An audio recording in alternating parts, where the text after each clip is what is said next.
Hi, everyone, and welcome to. So, this will be dropped as a closet conversation. Yeah, so it's a closet conversation, but it's special because it's not clothing fashion. I normally do clothing fashion, luxury. If we go into closet organization, all those things. Yeah. And that's normally on a Friday. And on Mondays, I do Mommy Mondays. Now, if you notice, I'm sounding a little nasal because I'm still sick. So it's been a rough little time. Me and Lyric were sick for a few, well, I guess crossing 2 weeks. And I'm still having remnants. Excuse me. So I'm just going to try to get through this because I realize I've been MIA for a long time and I don't want that to happen. Also, I'm doing some shorts and videos and stuff like that, short videos and shorts, called Is It Yummy? Where Lyric and I try things, sometimes Johnny, sometimes a guest, whatever. And we try things, typically Jamaican snacks, but obviously if we're not in Jamaica, we'll try whatever we're trying. And is it yummy is the question, and I typically ask it of Lyric, but I will answer if I think it's yummy, and the guest or Johnny or whoever will also answer if they think it's yummy. Now, I need to keep you abreast of all that's going on.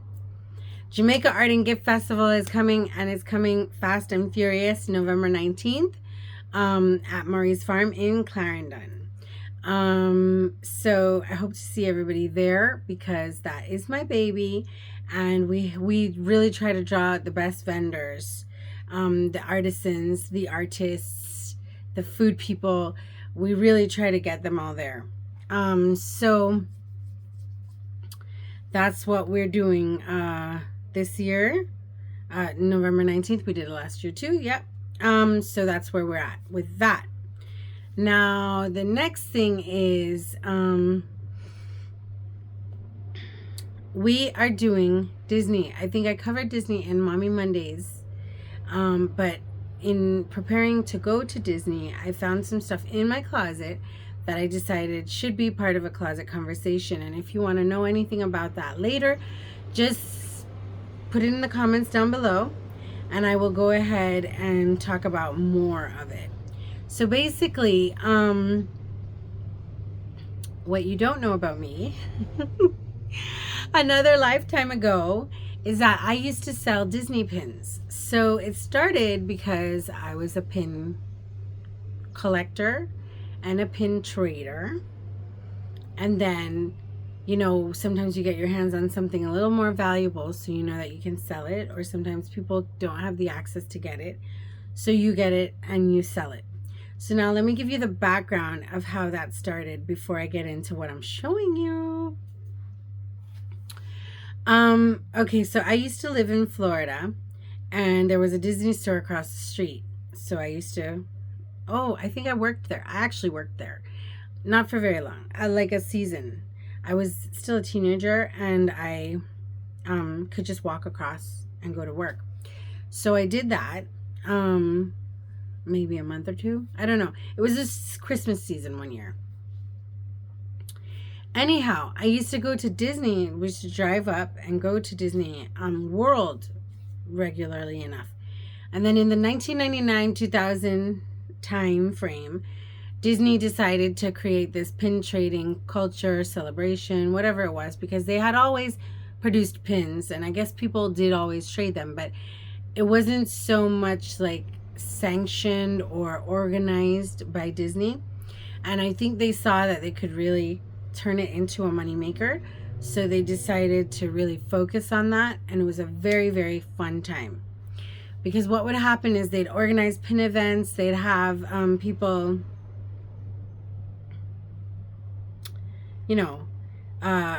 meeting to trade pins. They would release limited editions. They would do all sorts of things. They would do artists editions that would be signed by the artist. It was really cool. So what used to happen back then is that the community grew pretty swiftly and strongly.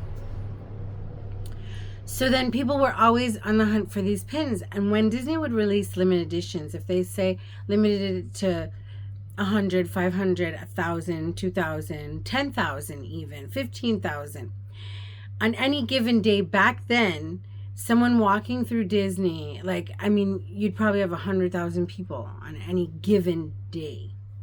So if you release an edition size, even of say 20,000, and one day 100,000 people walk through, you only need, what, 20% of those people to decide to buy a pin. Now, you're not selling the pin for only one day. You're selling it till it sells out. So remember, every day in 1 week, you have, what is that, 700,000 people that might go through to get this 20,000 pins. So the pins used to be sought after because they'd sell out really quickly. And then you get newsletters on what pins were coming out so you could know, and you'd know the edition size, so it would make them harder to get, all those things. And so there was good business in selling pins. So I would go. I was never hardcore pin seller or pin collector. And if you see my collection, you would say I'm hardcore, but the real collectors, they were insane, right? So I feel like I give myself a little like pass for how extensive my collection was, because it wasn't like theirs. Now, with that, I used to go on eBay. eBay was young at the time, and I never used to work at that time, like when I was doing the pin selling. So I would go on every Sunday, I would list the pins that I had. Just extra pins that I picked up that I didn't want to put in my collection, or maybe I did, but I changed my mind, whatever. And I would list them on eBay. And it would end by, say, Wednesday, and whoever wanted it had bought it, and then I would ship on Friday and list again on Sunday. And back then, I used to rake in, just from doing this very simply, I used to rake in about 2,000 US per week. Yeah, per week, per month, per week. I think it was per week. No, it was like per month, but sometimes it was per week. Okay, so it depended on the pins. So it was per month because it was typically like $500 a week, right? And that was like the cheaper pins. You know, you collect a $20 here, a $50 there, whatever. But when it amped up to like the 2,000 per week, it was when I was selling, like, I remember Flubber. Flubber was like this little pin that was maybe $6, and then it could sell back for $100. It was a very limited edition, so I think I only sold one or two. I think maybe I still have one, you know. I think maybe I still have one. But yeah, it was pins like those, you know, the ones that were like cast member exclusives or super limited editions, that sort of thing, that could rake you in a whole lot, because they would sell for $100, more than $100. I think $200 back then was like the most that I had ever sold one for, but there were definitely people who were selling for $300, $400, based on the pin and if you could get it. So now I want to tell you, so last year I took my son for his birthday to Disney, and my son is only 1, so he doesn't really know anything about this. So I decided I'm going to start him a pin collection, because I have, okay, so I've only brought you one pin bag, because as I say, it'll get out of control. But this is typically what the pin bags would look like back then, right? So this one is from 2003. Remember, I started like 1999, 2000.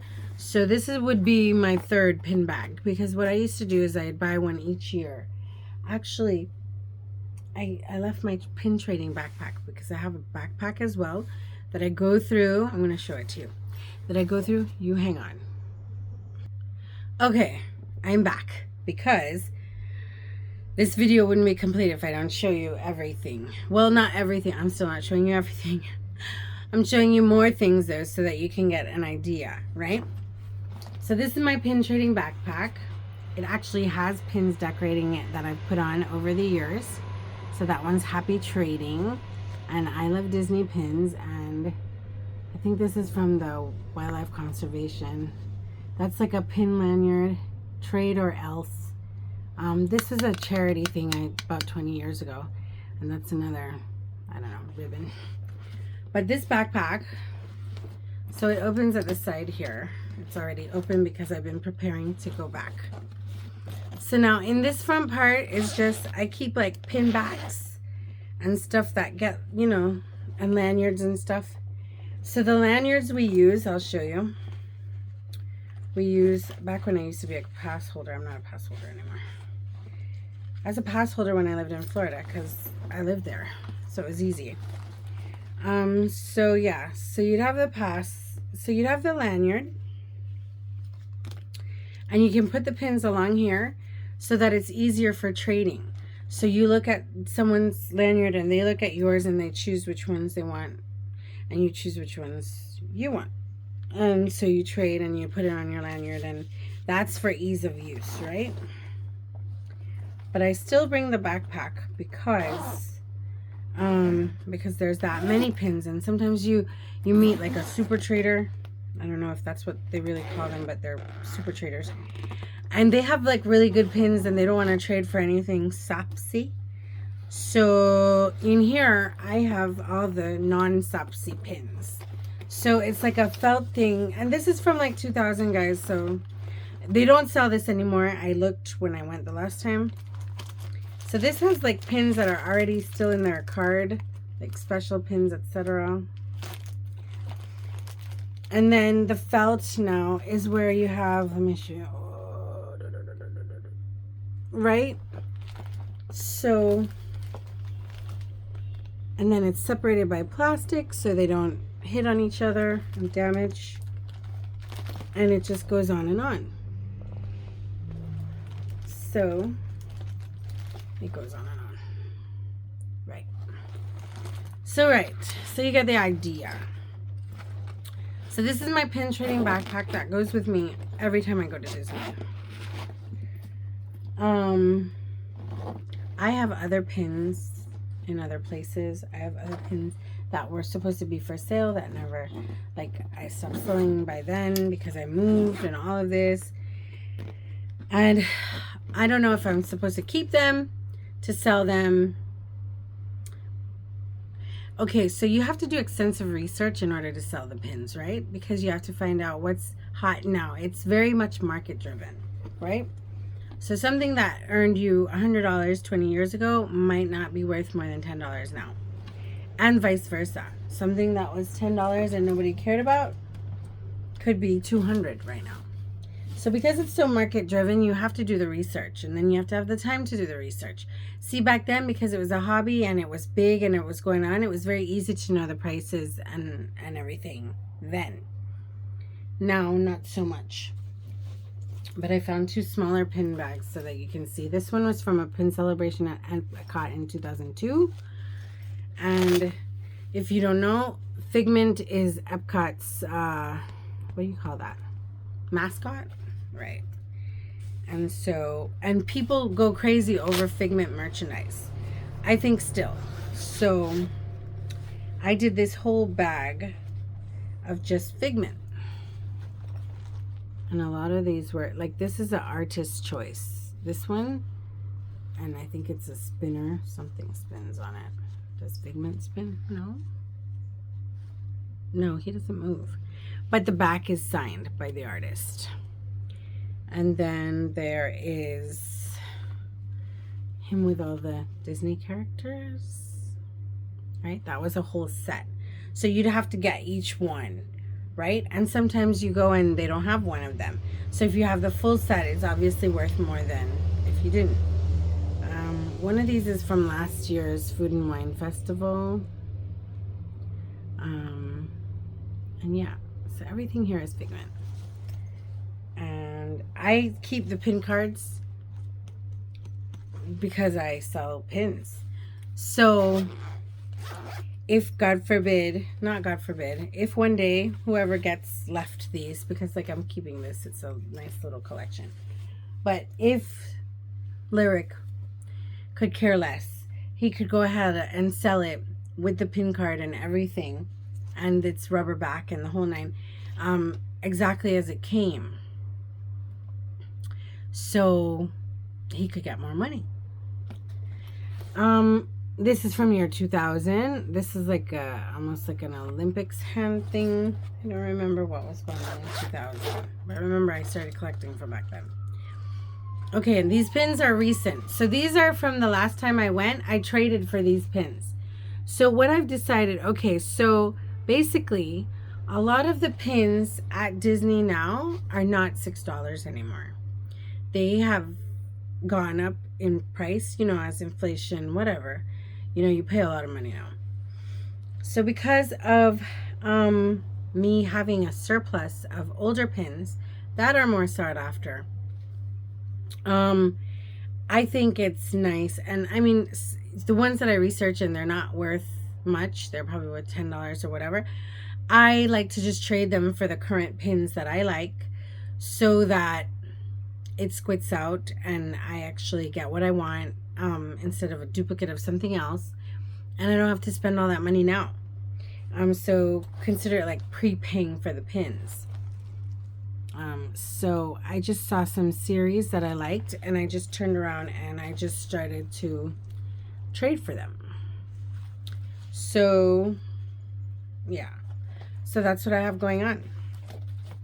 Now I went ahead and started a collection for Lyric, because maybe he won't ever get into it, but maybe he will. And even if he doesn't, he can always sell them later on, trade them, whatever he wants to do. So his newest one, his one is this one.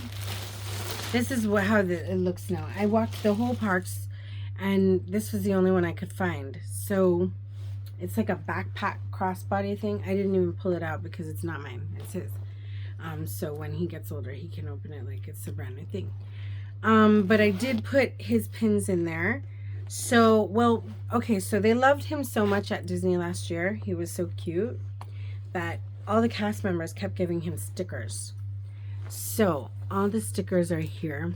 I eventually plan to put some in his like baby book, but there's so many duplicates that the surplus will stay here. So when he's into stickers more, he can just take them out of here and do what he wants with them, right? Not put them on my furniture though. Right. So it opens just so, and here are his first pins. Now this is a limited edition pin that I actually owned from before. Libra. I'm not a Libra, but they did a whole series of the Zodiac, and so I had all of them. I think I have some in my pin trading backpack to trade now, but it was a limited edition, and this one is Mickey, and my son is a Libra, so I went ahead and put that there. This one is my first pin. It's Stitch. And I figured I'd buy that for him for his first pin. Now, when you go into the parks, they give you these buttons, and you can decide like happy birthday, because it was his birthday, so Lyric, and first visit, and it was Lyric's first visit. So I put that in there too. Those don't have any value, but it's cute. Then remember, I was trading for pins, so I traded for some, I don't know, I think this is like Lego looking. I don't know if it's something else, but because I know nothing about the pins anymore, right? So because I don't know anything, I went ahead and just got things that I think a little boy would like. So I traded for those for him. And then we went in Magic Kingdom, we went on the Small World ride, and I actually had the full collection of Small World dangles. It was also limited edition from years ago, like 20 years ago. So I decided to give him the entire collection. So that's Italy, Ireland, China. Is that China or Japan? Right? China's down there, so that must be Japan, right? So they're all there. Sorry about that. So, and that's it. Oh, and I did buy him a birthday pin, but I didn't unbox it because I don't know if he's gonna want it.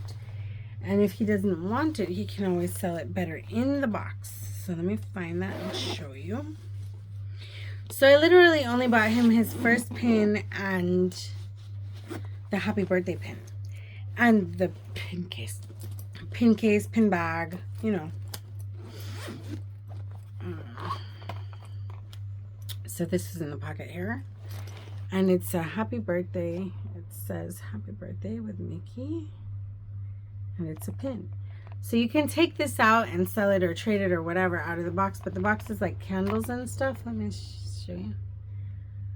So I didn't bother. I said, you know, I don't know if he's going to actually be into this stuff. So it would be better to keep it mint in case he's not.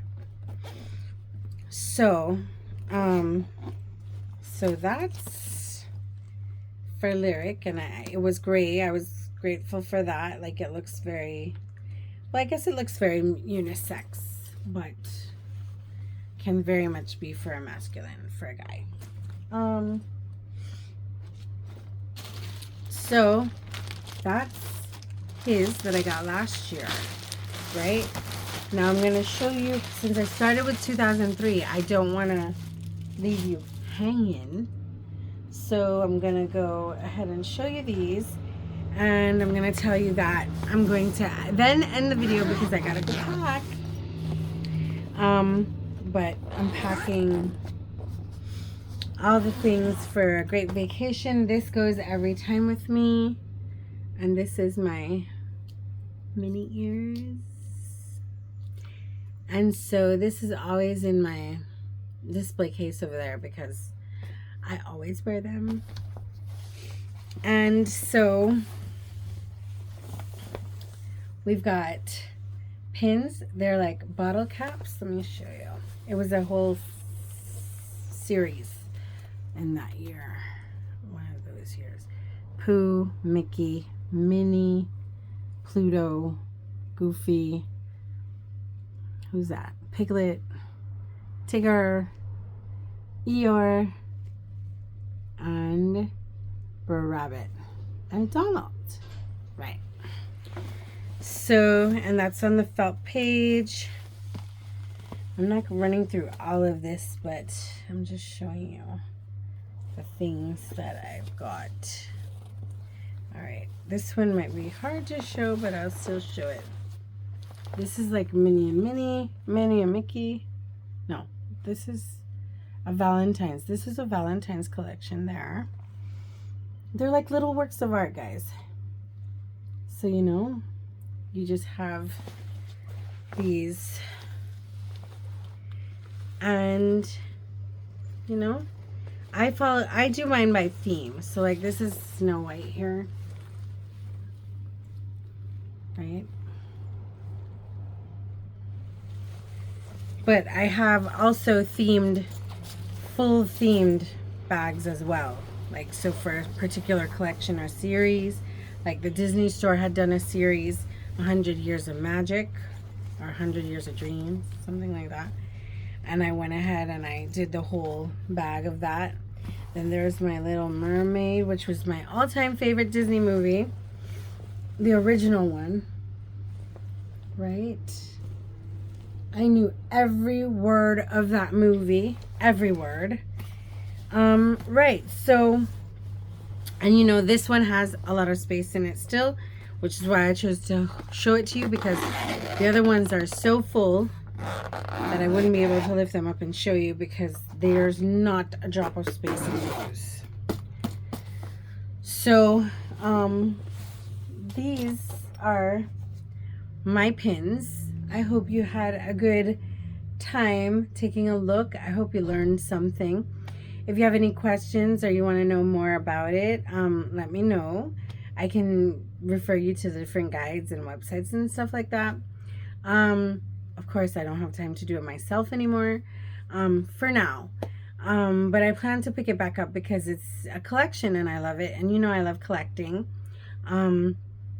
Sometimes you collect too many things, or too, yeah, I need to cut down on the collections. But since this one already exists, might as well we just, kind of go with it. I'm slowly adding now. I'm not adding like before because I don't go as often, and I don't get as many when I go. And as I say, like, I hardly even buy any now. I buy a few, but I trade more. So thank you for joining me. If you like this kind of content, please go ahead and subscribe down below. I'm really going to try to be more consistent, guys, but I really am getting more busy. And I'm trying to figure out my groove. So once I can settle into a groove and I have a proper schedule or routine, I can go ahead and do that. But it hasn't happened for me yet, but I'm going to keep trying because that's what I do. So please bear with me. Please subscribe. Please like. Please comment down below, because that's how I get any sort of engagement, and that's how I can gauge how you are experiencing my channel, my content, how you're liking it, how you're not liking it, that sort of a thing.